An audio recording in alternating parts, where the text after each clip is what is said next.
Okay, we're here at the 2019 EAWOP conference in Torino, and I have the huge pleasure of having Eva Demerouti with me. Eva, would you be happy to introduce yourself briefly? Yeah, thank you, Janine. So my name, as you said, is Evangelia Demerouti. I work at the University of Eindhoven in the Netherlands. I'm Greek. I studied psychology in Greece. I finished my PhD in Germany, and then I moved to the Netherlands. What else? I'm a partner. I have 2 kids. Very good. Yeah. And yeah. And your area roughly is occupational health psychology, And my right? area is indeed occupational health psychology.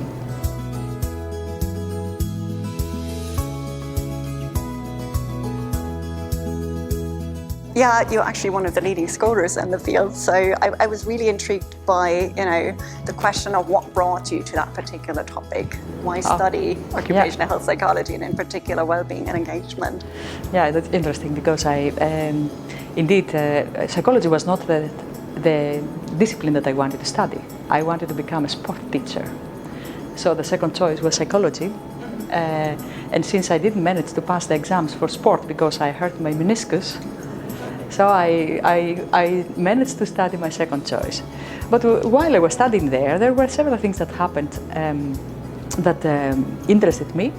One of them was that my father almost became unemployed, and I was able to observe how slowly he became sick because of the threat of unemployment.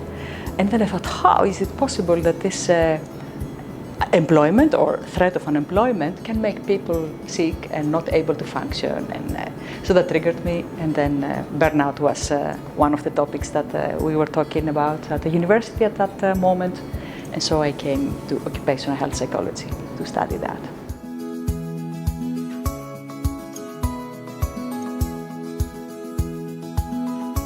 So you started out sort of on the more negative end than being interested in the possibility of burnout and what could cause burnout, but it sort of brought you to the more positive end, right? So one of the things that you're really well known for is the job, demands resources model. So maybe you can tell us a little bit about what it is. Yeah, what it is actually some simplification of the complexity of the work environment.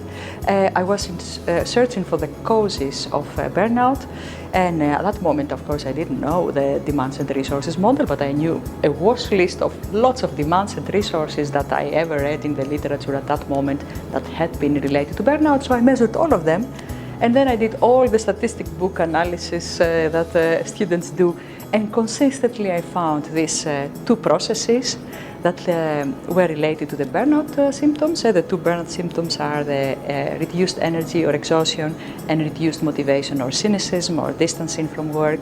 And then I saw that the work characteristics could be divided in 2 categories: the job demands, who can lead to exhaustion if they are too high or if they are badly designed, and the job resources, which lead to motivation if they are present, or to cynicism and distancing if they are absent.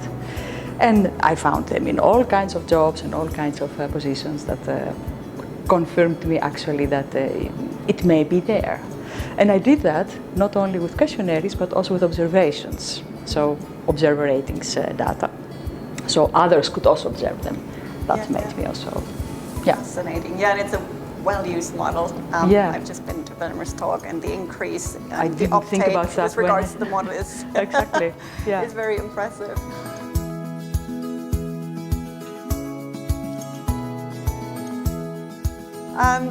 I really like the way you introduced yourself and also mentioned that there's more to work. Obviously you're a professor, but you also are a wife, you have children. And one of the things that you have more recently touched on is also the work-life interface, probably the question of work-life balance. So in a sense that topic has been around for a while, but I was wondering why there is a sort of renewed interest in it and why you would be interested in it. Yeah, it's interesting. It is there many years, decades. Initially, again, like burnout in a negative way. Recently, more in a positive way, like enrichment and integration and balance. But the issue is that it is not solved, and that somehow we have not made the business case a lot of organizations feel responsible about this topic as well, next to occupational health of their employees or motivation. And due to the changes in the work conditions actually, that the work is extending through the technology or through the flexibility in the working times or through what else? The change of the nature of the job, like that they are not defined so clearly, or people that are self-employed. The issue is still there and even more relevant. And people nowadays search for meaning, and meaning is not running from the one domain to the other domain and trying to fulfill obligations in all the different domains. And that creates actually even more interest nowadays than in the past. That is my impression actually. Yeah, and it's, you know, sometimes people say there is no work-life balance because in a sense it is a trade-off unless you can manage these two different sort of domains. And I think you have a perspective on that as well, right, on the possibility of integrating the two. Yeah, look, my vision on that is that you are the same person and you operate in two domains and you don't change. When you are at work, when you go home, you're the same person. You just move from the one domain to the other.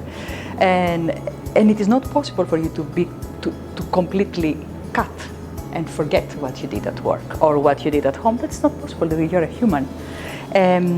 What I try to play is that, or to achieve with this talk tomorrow or with my research, is to show that it is possible to integrate the two domains, not in the sense that you work non-stop when you go home, not in that sense, but that you have the two domains helping each other, that you learn things in the one domain that you can use in the other domain.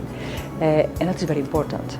And that you allow yourself to do that, and that you allow yourself also to show your talents that you have, irrespectively of your work, to show them during your working time, and that others value that.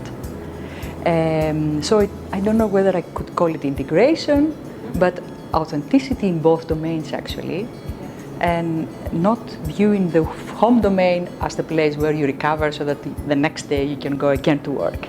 Very good. Yeah. That's exactly what I don't play. Home is not only for recovery. Yeah, very good.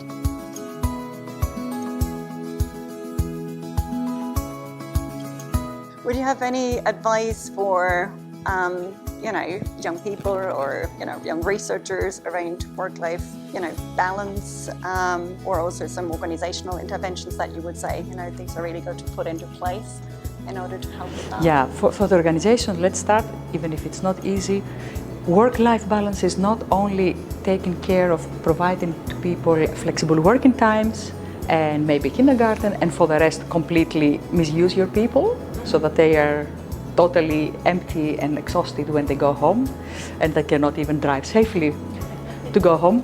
That is not what a good employer should do for work-life balance, but they should design jobs in a way that people can do their job in a healthy way, and that they can live a life after work with their family or with their friends, whatever they do.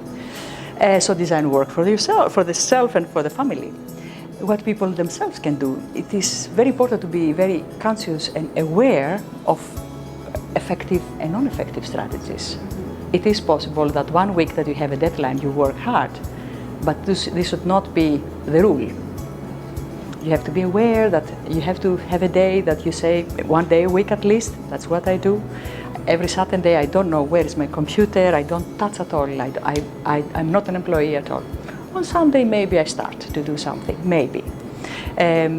So that you take really your distance and that you do other things, so that you focus on other things. So you need to find out yourself effective strategies how to deal with managing the different domains. Super. Thank you very much for that advice. You're welcome. And more generally, I think with ill-being sort of on the rise and burnout, and then also, as you were saying, you know, the challenge of managing all these different domains that people are sort of, you know, involved in. I think your topics are really, you know, contemporary, very important. So thank you so much for sharing these insights with us. Thank you. Thank you for the invitation.